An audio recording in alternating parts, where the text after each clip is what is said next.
Overnight, an 18-wheeler plunged off the I-10 River Bridge right into the San Jacinto River. Our reporter Courtney Fisher has been bringing you updates on Twitter all morning long and joins us live now with the latest. Courtney? Good morning, Tom. It happened around 3:30 this morning, and crews have been searching for the driver of this semi ever since then. The sheriff says he is likely dead. I want to show you all those emergency responders on the bridge right now. Here's what happened, according to the sheriff. Apparently, there was a different accident, a hit and run that involved a different semi. We're told that there was an 18-year-old driving a Chevy. The Chevy's still out here. He says he told the deputy that he was sideswiped by a semi. He was explaining what happened to the deputy who responded to his scene. And as they're talking outside of the vehicle on the bridge, we're told the semi that's now in the water came up, swerved to miss the accident, clipped the Chevy and plunged 20 to 30 feet below into the San Jacinto River. Again, crews have been searching, I don't know if we can see this video, since 3:30 this morning for the driver. Hazmat also out here as well. They're not sure exactly what the tractor trailer was carrying, so they're just going to be sure and make sure that the water, of course, is okay. Take a listen to what the sheriff told us just a few minutes ago. We don't know what's in the container, but there could be some gas fluid in the water and that type of thing. So just as a precaution, they're here as well. So TxDOT, our hazmat team is here as well, and it's a team effort out here. And back out here live, you can see the tractor trailer, really the back of it on its side right now. We're told that a crane is actually going to have to come out here to lift that out of the water. They can't pull it because of how wet the land is out here. But again, this is the inbound bridge. And guys, we're talking about it being closed for at least another 2 to 3 hours.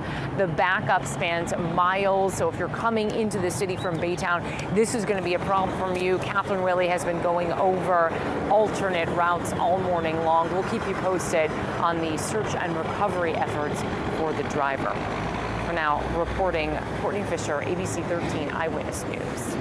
And Courtney, thank you for that recap of everything going on there. For drivers still in that area trying to get through, those lanes blocked off. So if you're traveling westbound, which is inbound toward Houston from the east side, make sure to utilize those alternate routes, including Highway 90 or 146 down to 225. You can also take Spur 330 down to 225 as well. Backups behind that accident massive, which is, of course, adding to those delays as you travel in. This happened and really blocked off our lanes during the heart of the morning rush. Will likely continue to be a problem as we move throughout the day, so make sure you're making plans accordingly. Erica. Thanks, Catherine. The family of a 2-year-old girl hit by a foul ball at Maid Park now has an attorney. No lawsuits have been filed, but the family is calling for increased protection to fans. ABC 13 reporter Jeff Ealing has the new interview with the family's attorney. It is easy to see why parents are still concerned about fan safety. The foul ball that entered the stands last month fractured the skull of the 2-year-old girl. It caused subdural bleeding, brain contusions, and swelling. The family attorney told us over FaceTime the child still has seizures, and the family would like to see improved safety for fans. Concerns, first and foremost, is taking care of the child.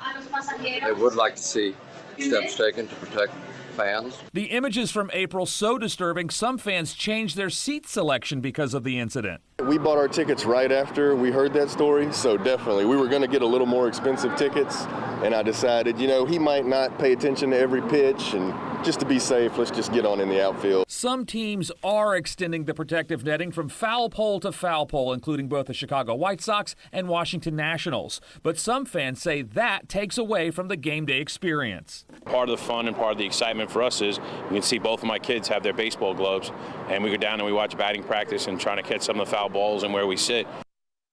That was Jeff Ealing reporting. In court today, we expect to see the father who's accused of killing his premature baby.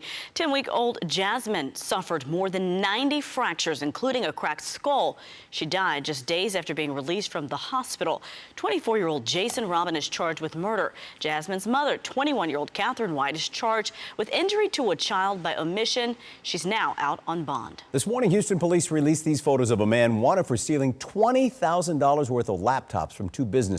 He was seen right here walking out of a building on North Chase near Greens Road back in April, carrying 14 laptops. Police say he stole all of those from 2 businesses in that building. Today, the HISD School Board must again vote on a proposed budget for the next school year. And that proposal does include pay raises required by a new state law. Trustees last week voted against the budget plan because it did not raise the hourly wages of the district's lowest paid employees to at least $15 an hour. By state law, HISD must approve a budget by Sunday. Today, Bark, Houston's animal shelter, is dropping their adoption fees for cats and dogs to just $1. Here's a look at some of the animals up for adoption. The shelter says they are completely over capacity. They've been taking in 700 animals every week since May, but can only hold 550 at a time. The special adoption deal goes through Sunday. Here's Colin Myers with your weather forecast. Yeah, and we're still watching for that chance of rain as we head in towards next week. For today, though, we're expecting things to be somewhat more isolated, maybe a stray shower or 2. Heat index going to be warm today. Again, still near 100. Again, it's amazing how the heat index near 100 doesn't look all that bad. Here's your forecast. We're talking Tuesday and Wednesday of next week, I think, are the primary days. We're talking rain chances, as you can see, up to 60% coming up all through the morning and all through the day today. We'll have more updates on the tropics. Again, that could bring us that wave of tropical moisture next week as we head in towards July 4th. But that's what we're watching very closely. Until then, stray rain chances all the way through Sunday.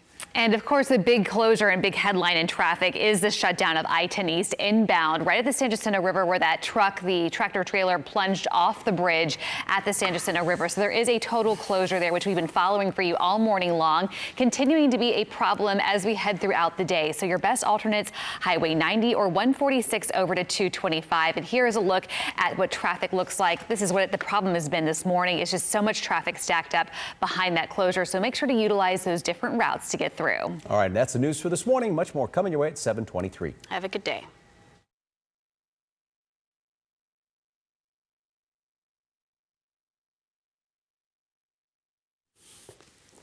Check, 1, 2, 3.